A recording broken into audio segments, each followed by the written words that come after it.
যে এই দিনে হোসাইন রাদিয়াল্লাহু আনহু তিনি কারবালার প্রান্তরে শহীদ হয়েছেন বলে এটাকে বলা হয় কি শাহাদাতে হুসাইনের নিয়তে সিয়াম রাখা। শিয়াদের কয়েকটা প্রকার আছে, ভাগ আছে।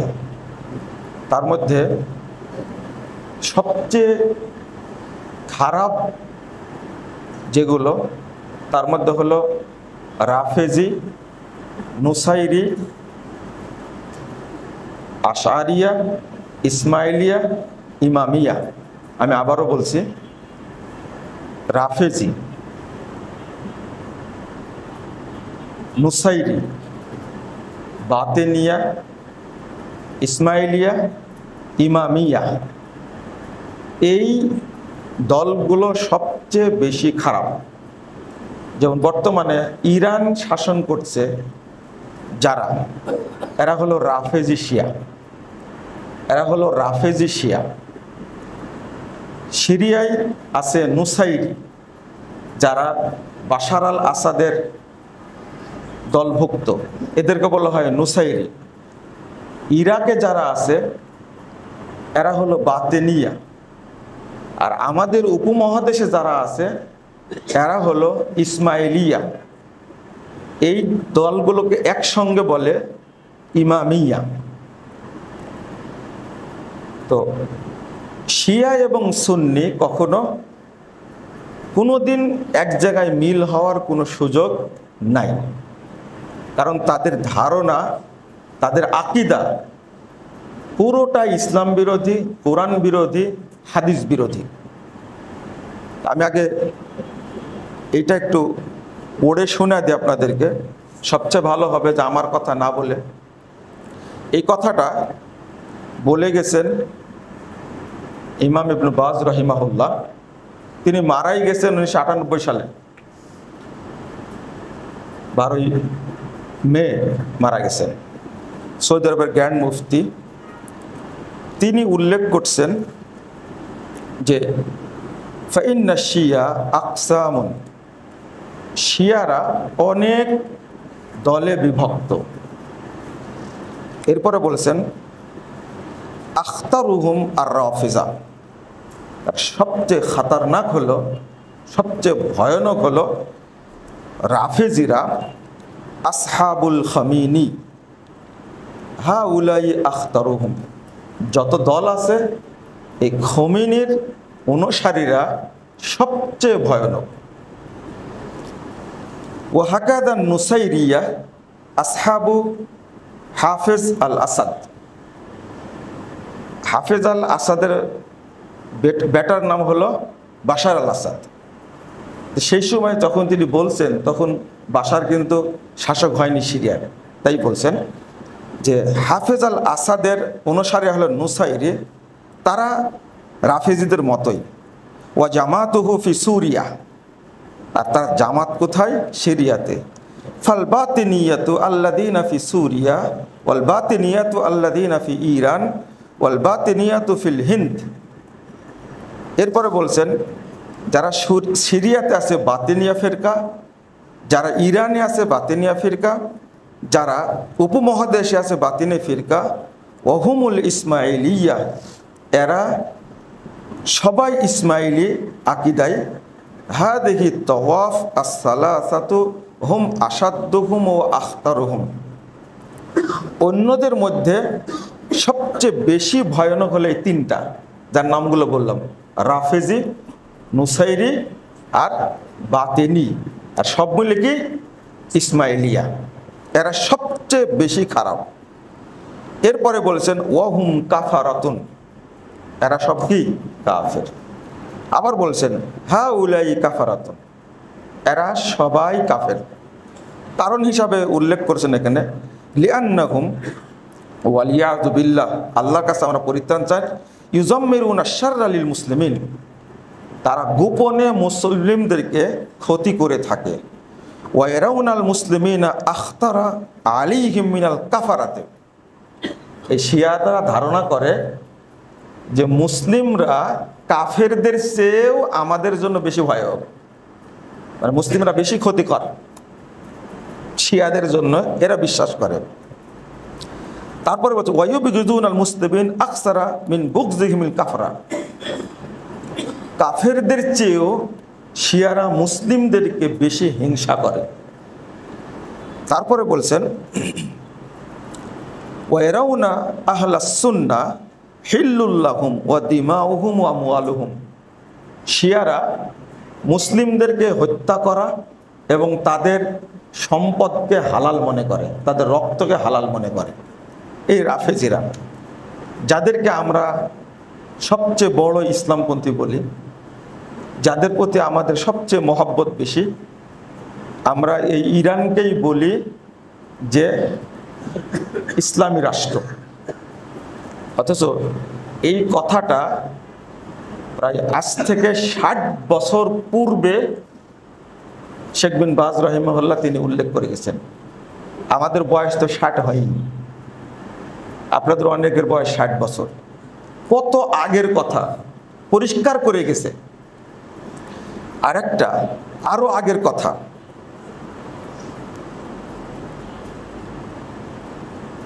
ছোট্ট একটা কথা, মিনহাজুস সুন্নাহ, ইমাম ইবনে তাইমিয়া মারা গেছেন 728 হিজরিতে। ইমাম ইবনে তাইমিয়া রাহিমাহুল্লাহ মারা গেছেন 728 হিজরিতে। আমি এটা অনুবাদ করলে আমাকে গালিগালাজ করবেন না, আগে শুনেন। 728 হিজরিতে মারা গেছেন। মিনহাজুস সুন্নাহ 338 পৃষ্ঠায় 3 নম্বর খণ্ডে তিনি বলছেন, ইবনে তাইমিয়া রাহিমাহুল্লাহ বলে যাচ্ছেন, ইদা সরাল ইয়াহুদু দাওলাতান বিল ইরাক ওয়া গায়রিহি, যদি ইহুদিরা ইরাক বা তার আশেপাশে কোনো জায়গায় দাওলাতান, যদি কোনো রাষ্ট্র তারা কায়েম করতে পারে, ইহুদিরা ইরাক বা তার আশেপাশে কোনো রাষ্ট্র যদি কায়েম করতে পারে, তাকুনুর রাফিজাতু মিন আযামি আওয়ানিহিম, রাফেজি শিয়ারা হবে তাদের সবচেয়ে বড় সহায়ক। রাফেজি শিয়ারা এদেরকে সবচেয়ে বেশি সহযোগিতা করবে।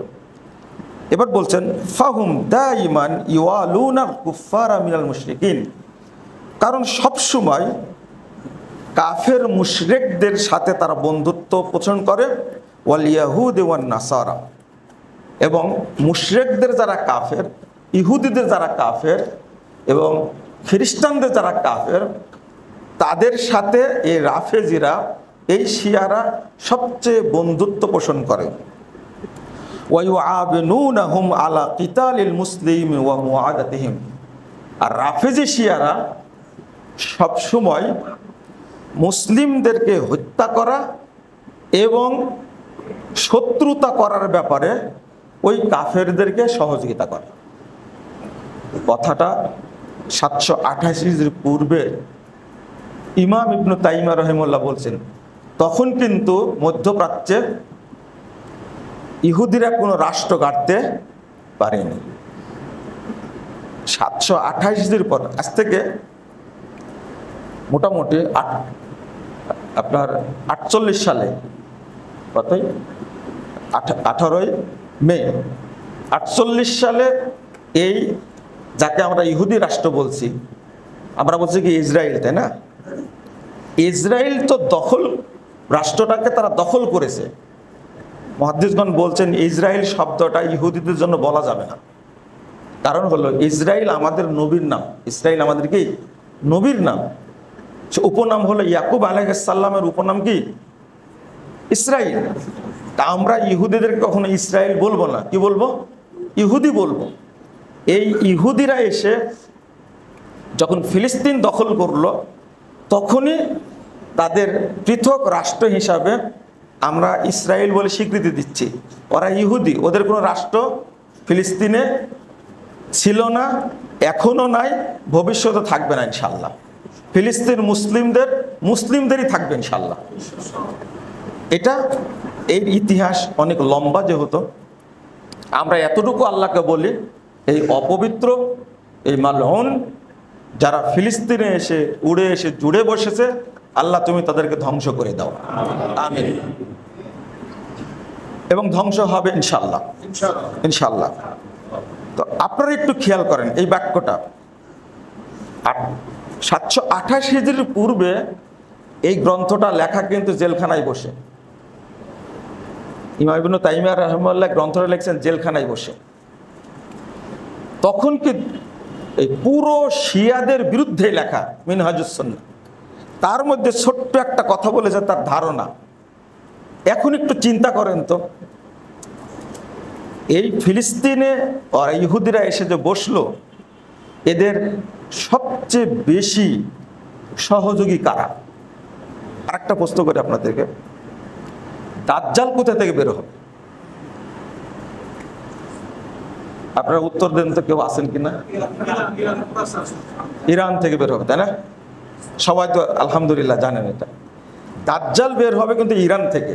এটা রাসূল সাল্লাল্লাহু আলাইহি ওয়াসাল্লামের হাদিস, সহিহ মুসলিম আসছে, মুসনাদ আহমদ আসছে 13,343 নম্বর হাদিস, মুসনাদ আহমদের মধ্যে এসেছে। রাসূল সাল্লাল্লাহু আলাইহি ওয়াসাল্লাম বলছেন যে ইয়াখরুজুদ দাজ্জাল মিন আসবাহান মিন করিয়াতি ইয়াহুদ, ইহুদি এলাকার, আসবাহান শহরের ইহুদি এলাকা থেকে দাজ্জাল বের হবে। ওয়া মাহু সাবুন আলফা মিনাল ইয়াহুদ, আর তখন তার সাথে 70,000 ইহুদি থাকবে।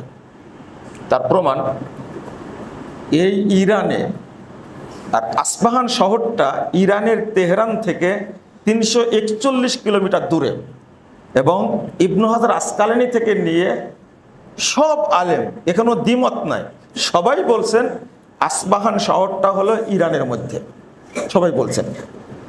তো এদের সাথে থাকবে 70,000 ইহুদি। একটা জটিল একটা ব্যাপার হলো যে এই তথ্যটা এরা শিয়ারা ঘুরাই দিছে। এক শ্রেণীর লোক বলছে, আমাদের বক্তারা বলছে, ভাইরাস বক্তা, তারা বলছে এই দাজ্জাল বের হবে জেরুজালেম থেকে, আবার কেউ বলছে খোরাসান থেকে বের হবে। এই তথ্যটা শিয়ারাই ঘুরাই দিছে। কারণ মানুষ যদি জেনে ফেলে যে ইরানেই দাজ্জাল আছে এবং দাজ্জালকে প্রতিপালন করছে কারা, এই যে শিয়াদের কথা আমরা যে বলছি, ইহুদি বলার কারণটা কি? বাংলাদেশে কয়টা গির্জা আছে ইহুদিদের? সৌদি আরবে কয়টা গির্জা আছে? অথচ খ্রিস্টান ইহুদিদের গির্জা আছে ইরানে 250-র অধিক, 250-র বেশি। তো এই ইরান ইসরায়েলে কি করে, অর্থাৎ ইহুদিদের উপরে কিভাবে হামলা করবে? ওরা ছেড়ে দেবে? যেমন আমেরিকা সবসময় ইহুদের পাশে থাকে, অনুরূপভাবে প্রায় 160টার মতো খ্রিস্টানদের গির্জা আছে শুধু তেহরানে। অথচ দুর্ভাগ্য হলো এই ইরানের বুকে একটাও সুন্নি মসজিদ নাই, একটাও নাই। আপনারা যারা গোপনে প্রশিক্ষণ দিয়ে আসছেন ইরানে গিয়ে খোমেনির বাহিনী হিসাবে, আমি বহু আগে বলেছি, আজকেও বলছি, আপনাদের কালেমা শাহাদত পড়া লাগবে। অবশ্যই কালেমা শাহাদত পড়তে হবে, এবং একজন ইমামের কাছে গিয়ে পড়বেন, সাক্ষী রেখে বলবেন আমি নতুন করে মুসলিম হলাম। আমি 3 জনকে কালেমা পড়াইছি আলহামদুলিল্লাহ, একজন মহিলা, 2 জন পুরুষ, তাও আজ থেকে 5-7 বছর আগে। এই ইরান সম্পর্কে ধারণা নাই বলে আমরা তাদের পক্ষ নিয়ে অনেক কথা বলে থাকি। কিন্তু আমি যে কথাটা বললাম, যে হাদিসটা পেশ করেছি 2229 নম্বর হাদিস, ইবনু মাজার মধ্যে এসেছে, মুহাম্মদ রাসূলুল্লাহ সাল্লাল্লাহু আলাইহি ওয়াসাল্লাম বলছেন, ইউবহাসু কুল্লু আবদিন ইয়াউমাল কিয়ামা আলা নিয়াতিহিম, প্রত্যেক ব্যক্তিকে কিয়ামতের মাঠে তার নিয়াতের উপরে উঠানো হবে। মানে আপনি মুখ দিয়ে কি বলেন এটা তো মুনাফিকই হতে পারে, অন্তর দিয়ে মুনাফিকি করা যায় না। যায় কি দিয়ে মুনাফিকি করা যায়? আচরণ দিয়ে, কথা দিয়ে, কাজ দিয়ে মুনাফিকি করা যায়, এই অন্তর দিয়ে মুনাফিকি করা যায় না। এই জন্য রাসূল সাল্লাল্লাহু আলাইহি ওয়াসাল্লাম বলছেন প্রত্যেকেই কিয়ামতের দিন উঠবে, একটা হাদিস না, ওয়াল মুনাফিকু আলা নিফাকিহি ওয়াল কাফিরু আলা কুফরিহি ওয়াল মুমিনু আলা ঈমানিহি। মুমিন হলে ঈমান নিয়ে উঠবে, মুনাফিক হলে নিফাক নিয়ে উঠবে, কাফের হলে কুফর নিয়ে উঠবে। কিয়ামতের মাঠে সব প্রকাশ করে দিবেন। এখন মনে করেন আপনার অন্তরে বিদ্বেষ আছে, এই বিদ্বেষ নিয়ে আপনি মারা গেলেন, তাহলে কিয়ামতের মাঠে কি নিয়ে উঠবেন? ওই বিদ্বেষ নিয়ে উঠবেন। আপনার ভালোবাসা আছে কার প্রতি? মনে করেন যে এই যে ইসলাম বাদ দিয়ে আরো যতগুলো ধর্ম আছে, ফেরকা আছে, মতবাদ আছে, থিওরি আছে, এগুলোর প্রতি আপনার মহব্বত আছে। আছে মানে কি? কড়াভাবে আছে। আল্লাহ প্রকাশ করে দিবেন উঠানোর পরে, এই যে তুমি কার প্রতি ভালোবাসা রাখছিলে, না উভয়ের প্রতি ভালোবাসা ছিল, এটা দেখো। এখন আমরা এই যে আকীদা কত গুরুত্বপূর্ণ, নারী কমিশন যেটা করলো, এর বিপক্ষে মাত্র কয়েকটা কথা বললাম। তো একজন শিক্ষিত মানুষ আমাকে বললেন যে আপনারা পড়াশোনা করেন, না করে প্রতিবাদ করেন কেন? তো আমি বললাম যে পড়াশোনা মনে হয় আমি করেছি, আপনি না করেই বলছেন। আপনি কি মুসলিম? হ্যাঁ অবশ্যই মুসলমান, আমি জুমা পড়তে আসছি, দেখেন না, সে মুসলিম বলছে। অথচ এই নারী কমিশনের যে সুপারিশটা তারা পেশ করেছে, এইটা কি কোনো মুসলিম গ্রহণ করতে পারে? স্বামীর বিরুদ্ধে স্ত্রী যদি ধর্ষণের মামলা করার অধিকার রাখে, স্বামীর বিরুদ্ধে মামলা কার? স্ত্রীর। কিসের? ধর্ষণের। এটা কি বুঝেন আপনি? তাহলে একজন নামাজি মানুষ 5 ওয়াক্ত নামাজ পড়ে মুসলিম দাবি করে, অথচ এই কথাগুলো যে সম্পূর্ণ ইসলাম বিরোধী হয়েছে এবং ধর্ম নাকি নারীদের উপরে কি করেছে, তাদের মানে বৈষম্য, ধর্মের কারণে নারীরা নির্যাতিত হয়। আস্তাগফিরুল্লাহ, আস্তাগফিরুল্লাহ। কিন্তু ওখানে কিন্তু বলা হয়নি একটা কথা, এরা তো সবগুলো নাস্তিক। নাম মুসলিমদের থাকলেও এরা সব কি নাস্তিক, এরা ভিতরে নাস্তিকতা লালন করে। ওখানে কিন্তু বলা হয়নি যে বিয়ের সময় মোহর দেওয়া হয় কাকে? স্ত্রীকে। সৌদি আরবে আইনই আছে একটা, যে বিয়ে করতে হলে পুরুষকে অন্তত 3 লাখ রিয়াল দেওয়া লাগবে। কয় টাকা হলো তাহলে? নারীদেরকে এত মূল্যায়ন করা হয়, বাংলাদেশেও তো করা হয়। বিয়ের সময় 1 কোটি টাকা মোহর বাঁধলেন না আপনি, দেন চাই না দেন আপনার ব্যাপার, আপনি হারাম কর। এই নারী কমিশন এই কথাটা বলেনি, কিন্তু বদের হাড্ডি তো এগুলো বলবে না। এখন আপনাদের ভিতরেও যদি এরকম মনে যদি এরকম চুলকানি থাকে, তাহলে যতই আপনাকে হাতির দাঁত দেখান, টুপি যতই দেখান, আলামিন মসজিদে যতই নামাজ পড়েন, কিয়ামতের মাঠে ধরা খাবেন আপনি। কারণ আপনার অন্তরে ছিল কি? নাস্তিকতা। আপনার অন্তরে ছিল কি? বিদ্বেষ। এই যে বক্তব্যগুলো শুনছেন আর আপনি ফুলছেন এই মর্মে, এই যে আপনি কি বলেন যে সৌদি আরব হলো 1 নম্বর মুনাফিক, কারণ তারা হলো ইহুদিদের দালাল, আর সৌদি আরবের আলেমরা হলো রিয়ালখোর, আর তাদের পক্ষে আপনার কথা বলেন। হয়তো আপনার মনে এই বিদ্বেষটা আছে, আপনার মুখের কথা শুনতে চাই না, আপনার আচরণও দেখতে চাই না, আমরা আপনার অন্তরটা পরিষ্কার চাই। আলোচনার কারণ হলো যে আপনাকে এইগুলো বুঝতে হবে। নিঃসন্দেহে ইবনু তাইমিয়াকে আপনি ভালোবাসেন, অবশ্যই ভালোবাসেন, কিন্তু আজকে ইবনু তাইমিয়া রাহিমাহুল্লাহর কথাটা আপনি বিশ্লেষণ করবেন খুব ভালো করে, যে 728 হিজরির পূর্বে তিনি কথাটা বলে গেলেন, এর রহস্যটা কি? 1 নম্বর, এই রাফেজি শিয়ারা আবু বকর, ওমর, উসমান সহ 4 জন সাহাবী বাদ দিয়ে সকল সাহাবীকে কাফের বলে, তারা কাফের বলে। আপনি কিভাবে ইরানের পক্ষে, হুতির পক্ষে, আপনি হিজবুল্লাহর পক্ষে কথা বলেন কি করে? এটা আপনার বোঝা উচিত। 2 নম্বর, তারা আমাদের কাছে যে কোরআনটা এসেছে, আস্তাগফিরুল্লাহ, এই কোরআনকে তারা বলে এটা বিকৃত কোরআন, নাউজুবিল্লাহ। এই রাফেজিদের কোরআনের আয়াত হলো 18,000। কত? 18,000। ওদের কোরআনটা বাড়ায়া করেছে 90 পারা। আমাদের কোরআনের আয়াত কত? যেটা আল্লাহ প্রদত্ত 30 পারা, 6,236টা আয়াত আছে। তাদের কোরআনের আয়াত কত? 18,000। এবার আপনি চিন্তা করেন যে তারা কোরআনের কত ভাগ বাড়াইছে? তাহলে 2 ভাগ বাড়ায় 30 পারা থেকে কয় পারা করেছে? 90 পারা করেছে। অথচ আমাদের কোরআনটাই নাকি কি বিকৃত। যদি কোরআনের একটা হরফ কেউ অস্বীকার করে, সে মুসলিম থাকে না কাফের হয়ে যায়? কাফের হয়ে যায়, এতে কোনো সন্দেহ নাই। 3 নম্বরটা হলো, এই রাফেজি শিয়ারা এইতে কাদান স্পষ্ট মনে করে এই আয়েশা রাদিয়াল্লাহু আনহার কারণে আলী খলিফা হতে পারেনি, খলিফা হয়েছে কে? আবু বকর। নাউজুবিল্লাহ, আস্তাগফিরুল্লাহ। কয়টা বললাম? 4 নম্বর বললাম, 3 নম্বর। 4 নম্বরটা হলো, আমি 5টার উপরে কথা বলছি। 4 নম্বরটা হলো এই ফাতেমা রাদিয়াল্লাহু আনহা জিনা করেছিলেন, এতে কোনো সন্দেহ নাই।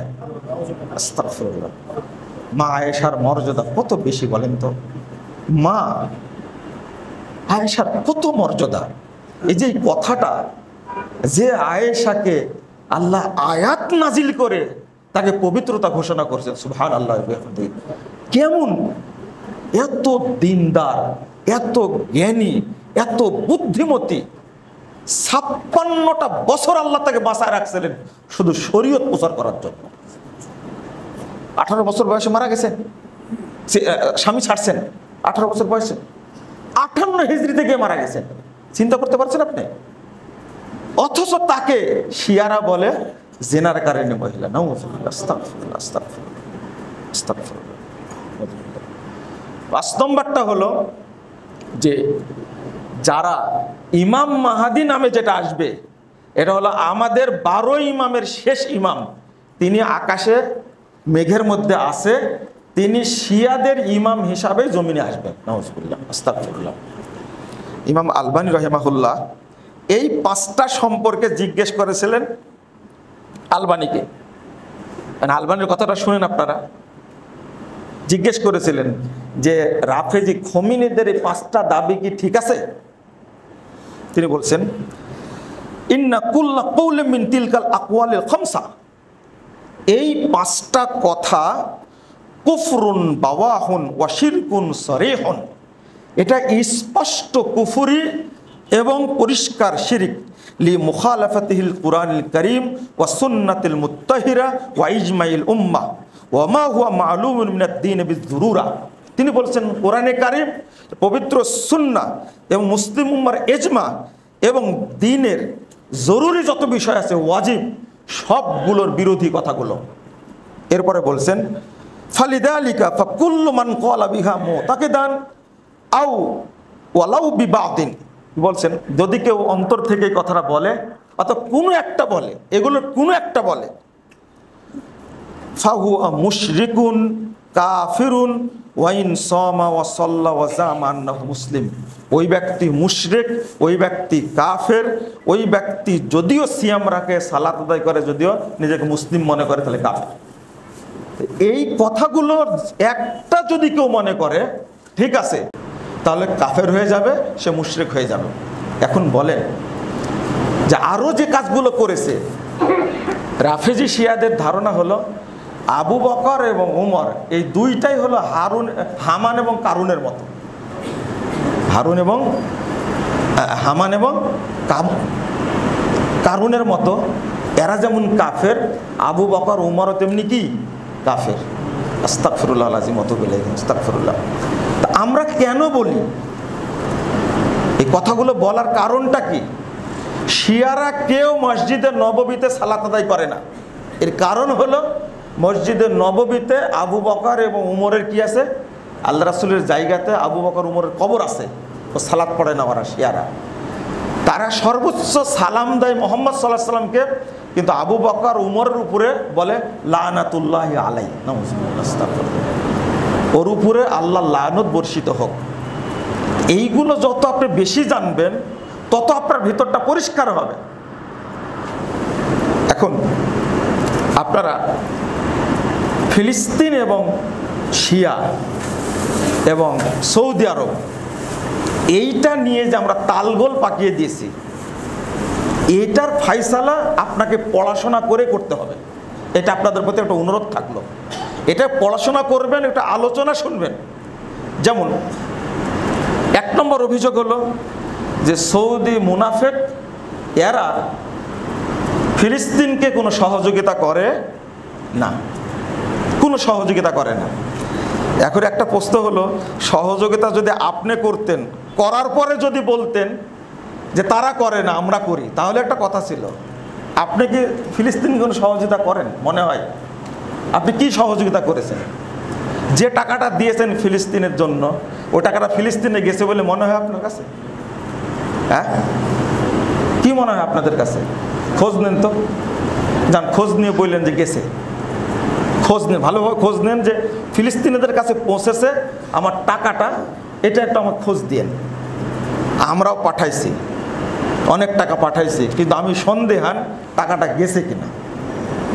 কিন্তু সৌদি আরবের এটা আপনাদের কাছে বলি, এটা আরবি থেকে অনুবাদ করে আপনাদের একটু শোনাই। একবারে শুরুর থেকেই আমি অল্প করে বলবো। 2000 সালে সৌদি আরব সরকার প্রথম জেরুজালেম ফান্ড এবং আল আকসা ফান্ড গঠন করে। জেরুজালেম ফান্ড এবং আল আকসা ফান্ড, তার আগেও হতে পারে, এটা তথ্যটা পাইনি। সেই সময়ে আল আকসা ফান্ডে $200 মিলিয়ন দান করে সৌদি আরব। যদিও চেষ্টা করছে বহু আগে থেকে, 1948 সালের আগে থেকে, আমি বলছি এই 2000 সালের পর থেকে। এবং জেরুজালেম ফান্ডে দান করে $50 মিলিয়ন। 2001 সালে সৌদি ডেভেলপমেন্ট ফান্ড এর মাধ্যমে উন্নয়ন প্রকল্পে, স্বাস্থ্য এবং শিক্ষা, আবাসন প্রকল্পে দান করে $300 মিলিয়ন। 2002 এবং 4 সালে সৌদি আরব দান করে কর্তৃপক্ষকে $185 মিলিয়ন। 2004 সালে দান করে তাদের বাজেটকে সমৃদ্ধ করার জন্য দান করে $46 মিলিয়ন, 46.2। 2013 সালে সৌদি আরব আল আকসা ফান্ডকে দেয় $100 মিলিয়ন। 2014 সালে দেয় গাজা পুনর্বাসনের জন্য দিয়েছে $500 মিলিয়ন 2014 সালে। 2015 সালে জানুয়ারি মাস থেকে 2015 সালে বলছেন সৌদি রাষ্ট্রদূত যে 13 সাল থেকে প্রতি মাসে ফিলিস্তিন কর্তৃপক্ষকে $20 মিলিয়ন করে দেওয়া হয়। প্রতি মাসে $20 মিলিয়ন মানে কত টাকা? $20 মিলিয়ন প্রতি মাসে দেয়। আমার পক্ষ থেকে কয় টাকা গেল?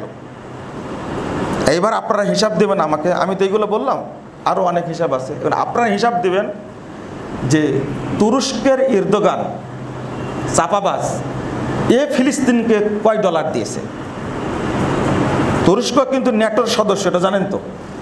হ্যাঁ, তো ইসরায়েলও হামলা করতে পারবে কেন?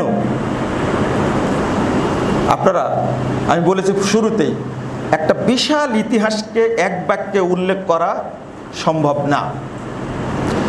আমরা হামাস বিরোধী না, আপনারা আগেই বলি হামাস বিরোধী না। তবে সৌদি আরব একটা বড় ভুল করেছে, একটা বড় ভুল করেছে সৌদি আরব। সেটা হলো যখন 1987 সালে 14 ডিসেম্বর হামাস তৈরি হয়, তখন সৌদি আরব তাদেরকে 88 সালে বিশাল একটা ফান্ড দিয়েছিল যে ঠিক আছে তোমরা একবার গাজা মুক্ত করো। তার কারণ ছিল কি জানেন? কারণ ছিল PLO, প্যালেস্টাইন লিবারেশন অর্গানাইজেশন, এই সংগঠনটা যে সাদ্দাম যে কুয়েত দখল করল, তাই না? ছেলের নাম সাদ্দাম রাখছেন, নাতির নাম সাদ্দাম রাখছেন, মানে আমরা সবাই সাদ্দামের পক্ষে। আর ঠিক এইভাবে পিএলও পক্ষ নিয়েছিল এই আর এই সাদ্দামের পক্ষ নিয়েছিল। সৌদি আরব তখন হামাসকে সহযোগিতা করে, হামাসকে বড় করে, গাজাকে বিশাল ফান্ড দিল, রিয়াদে অফিস তৈরি করে দিল, জেদ্দায় অফিস তৈরি করে দিল, ফান্ড দিয়ে মোটা করে দিল। কিন্তু সেই হামাস এসে সৌদি আরবের সাথে আবার মুনাফিকি করলো। কি মুনাফিকি? প্রথম মুনাফিকি ধরা পড়লো হলো 2006 সালে। হামাস এবং ফাতাকে এক করার জন্য মন্ত্রণালয় বিতরণ করে দিল, কিন্তু ফাতাকে তারা গাজায় টিকতে দিল না। এক তো রক্তকে সংঘর্ষ করে গাজা থেকে ফাতাকে তাড়িয়ে দিল। খেয়াল করেন, আপনারা যত আফসোস করছেন হামাসের ব্যাপারে, আপনারা যত আফসোস করছেন, ফিলিস্তিনের পশ্চিম তীরের মুসলিমরা এই আফসোসটা কি করছে? কি মনে হয় আপনাদের কাছে? মাহমুদ আব্বাস কি সেই আফসোসটা করছে? সৌদি আরব সকল প্রচেষ্টা ব্যর্থ হওয়ার পরে হামাসের পিছন ছেড়ে দিয়েছে। বিশেষ করে 13 সালে যখন মুরসি ক্ষমতায় নামা দিল মিশরে, এই হামাস তখন পক্ষ নিল কার? মুরসির পক্ষ নিল। হামাস আসলেই হলো হারাকাতুল আপনার মুকাওয়ামা আল ইসলামিয়া, এর পূর্ণরূপ হলো হামাস। হামাস হলো মিশরের বাদারহুডের শাখা। মিশরের মুসলিম বাদারহুডের শাখা খুলে কোথায়? গাজাতে। এরা হলো হামাস। আর ফাতা হলো অরিজিনাল ফিলিস্তিন।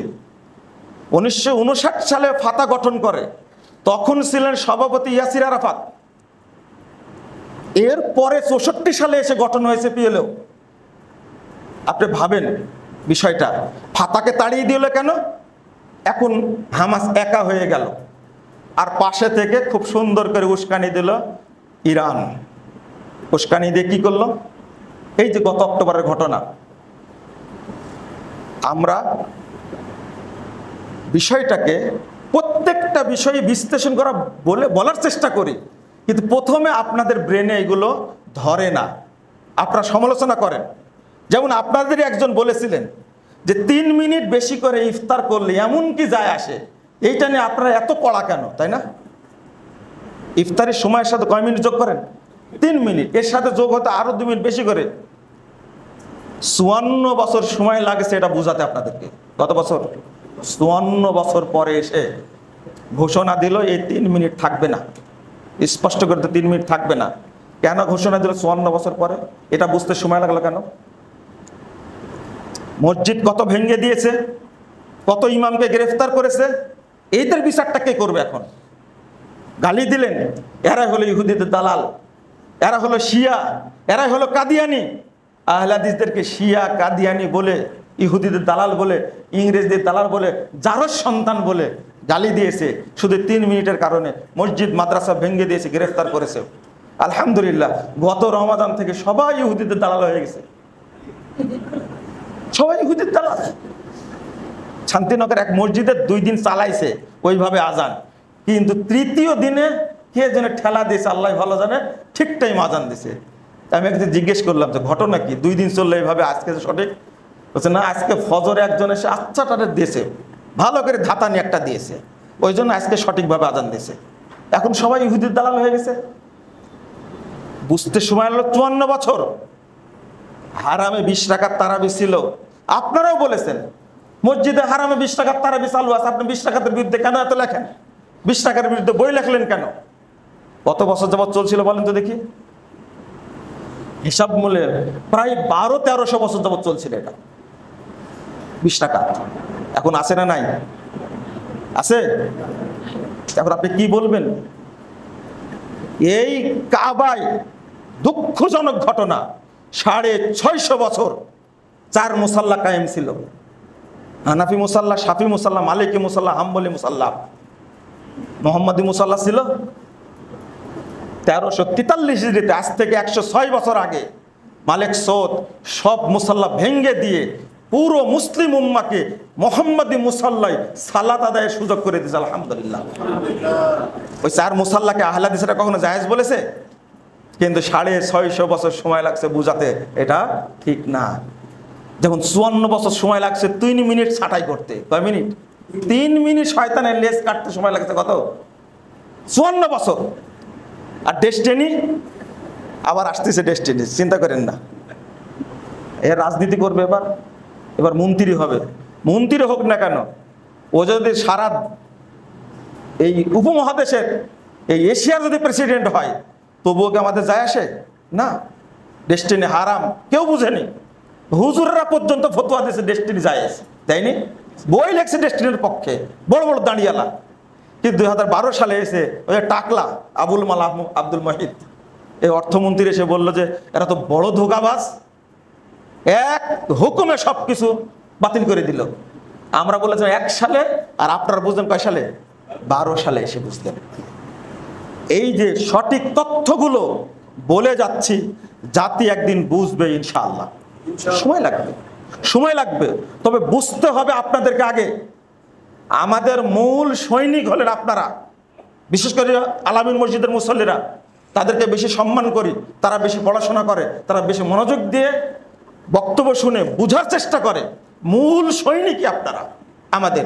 আমরা তো শুধু আধা ঘন্টা 1 ঘন্টা বক্তব্য দিয়ে চলে যাই। কাজ করেন কারা? আপনারা করেন। এই তথ্যগুলো আজকে এত চাপাবাজি করছে ফিলিস্তিনে, হায় প্রায় 60 থেকে 65 হাজার নিরীহ মানুষকে হত্যা করেছে এই ইহুদিরা। আমার অস্ত্র নয়, শস্ত্র নয়, আমি যুদ্ধ করবে কি করে? কেন আপনারা একটু এরদোগানের কাছে দরখাস্ত করেন যে আজারবাইজান থেকে 80% তেল আসে তুরস্কের উপর দিয়ে, তুমি মুসলিম জাহানের খলিফা হিসাবে লাইনটা কেটে দাও, পারবে? এরদোগানের বাপকে তুলেন তো কবর থেকে, পারে কিনা দেখি, আবেদন করেন। আপনার ইরান কি করেছে তাদের জন্য, ফিলিস্তিনের জন্য কি করেছে? একটা উদাহরণ দেন দেখি। একটা যে ক্ষেপণাস্ত্র মারছিল, তেলা পোকা মরেনি একটা। এগুলো কাকে দেখেন? এগুলো এই ইরানও থাকবে না ইনশাল্লাহ। ইরান থাকবে নামে, কিন্তু এই ইরানও মুসলিমদের দখলে আসবে ইনশাল্লাহ। এই হুতিরা কি করছে? বাশার আল আসাদ 10,000 আলেমকে হত্যা করছে সিরিয়াতে।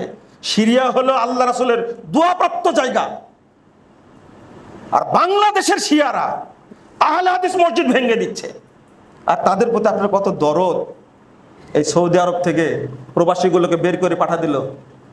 যারা আপনারা গেছেন শহরের উদ্যানে, তাদেরকে বলেন একটু, হুজুরেরা তোমরা একটু যাও সৌদি আরবে, যা সৌদি আরব শাসককে বলো যে এদেরকে বের করে দিও না।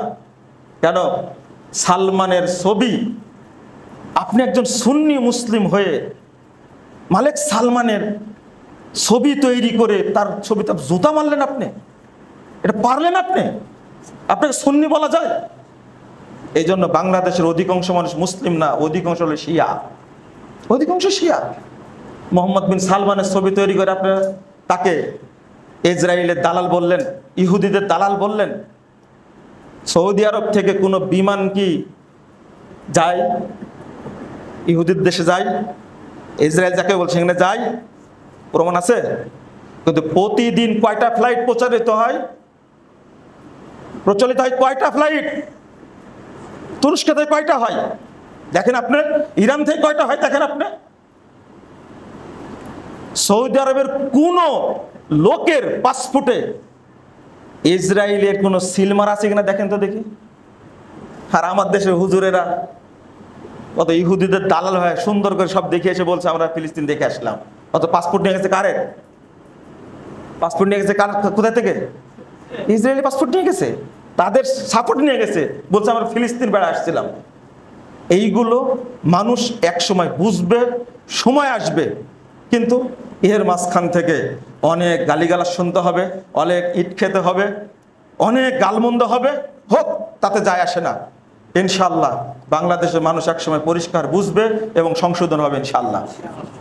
যদি 1 মিনিট বলি, পূর্বে আব্বাসীয় খেলাফত কেন ধ্বংস হয়েছে, উমাইয়া খেলাফত কেন ধ্বংস হয়েছে, উসমানীয় খেলাফত কেন ধ্বংস হয়েছে, এমনকি বাগদাদের খেলাফত যে ধ্বংস হলো টাইগ্রিস নদীতে যেভাবে স্রোত বন্ধ হলো, গবেষণাগার ধ্বংস হলো, এইগুলোর পিছনে 1 নম্বর হাত ছিল শিয়াদের, ইসমাইলি শিয়াদের। এইগুলো ইতিহাসও আপনাকে জানতে হবে এবং আমাদের আকীদাটা পরিষ্কার করতে হবে। আমাদের বিশ্বাস হারামাইনের প্রতি আছে এবং থাকবে ইনশাআল্লাহ। হারামাইন আক্রমণ করার চেষ্টা করছে বহুদিন থেকে, সবচেয়ে বেশি চেষ্টা করছে কাসেম সুলাইমানি। এই কাসেম সুলাইমানের মাধ্যমে 7,000 আলেমকে হত্যা করেছে ইয়ামানে।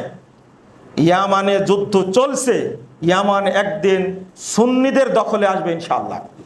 হুতিরা এক উৎখাত হবে, 53 বছর সময় লাগছে সিরিয়া থেকে উৎখাত করতে। আপনারা একটু চিন্তা করেন, লা হাওলা ওয়ালা কুওয়াতা ইল্লা বিল্লাহ। যখন সিরিয়া জয়ী হলো, তখন সিরিয়ার রাষ্ট্রপ্রধান প্রথম দেখা করলো কোথায় গিয়ে? সৌদি আরবে গিয়ে। আপনাদের খুব আত্মীয় তালেবান এখনো সৌদি আরবে যায়নি, এটা জানেন আপনারা? এখনো যায়নি। আমাদের আলেম এসেছেন পাকিস্তান থেকে, আল্লামা আতিকুর রহমান কাশ্মীরি, তিনি বলছেন যে তালেবান সরকার গঠন করার পরে প্রায় 600 আলেমকে হত্যা করেছে, শুধু সালাফি আলেমদেরকে হত্যা করেছে। সরকার গঠনের আগে সবচেয়ে বড় আলেম শেখ মুতাক্কিলকে হত্যা করেছে তালেবান। আপনারা আমার মুখ বন্ধ করবেন? ইনশাল্লাহ পারবেন না। ডক্টর ইউনূস সাহেব যতদিন আছে বলে যাই, কেন হত্যা করবে? আহলে হাদিসের মসজিদগুলো বন্ধ করে দিয়েছে, আহলে হাদিস মাদ্রাসাগুলোকে বন্ধ করে দিয়েছেন, আর বাংলাদেশটাকে ওই আদতে সাজাতে চাচ্ছেন, তাই না?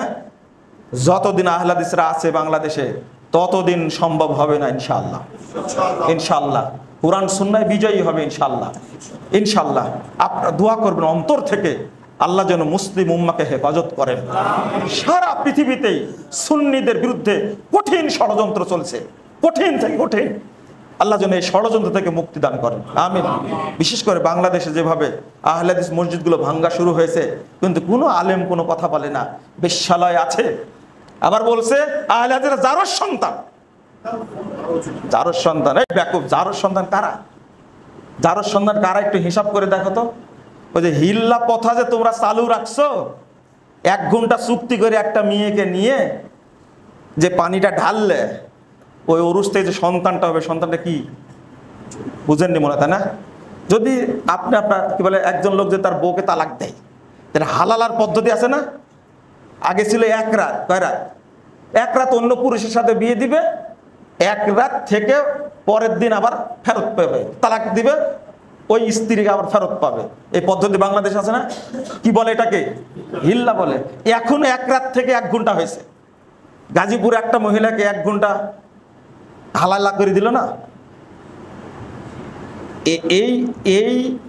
এই ধর্ষণে যে বাচ্চা হয়েছে, এই বাচ্চাটা কি বাচ্চা?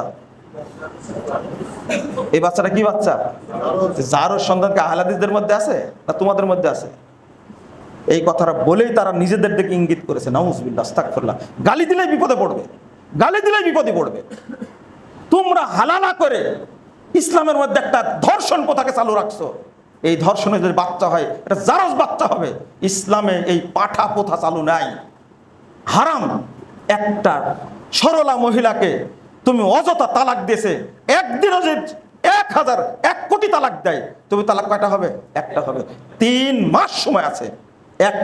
3 তালাক একসঙ্গে দিছে, বউটাকে হারাম করে দিছে, দিয়ে পদ্ধতি বের করলো কি?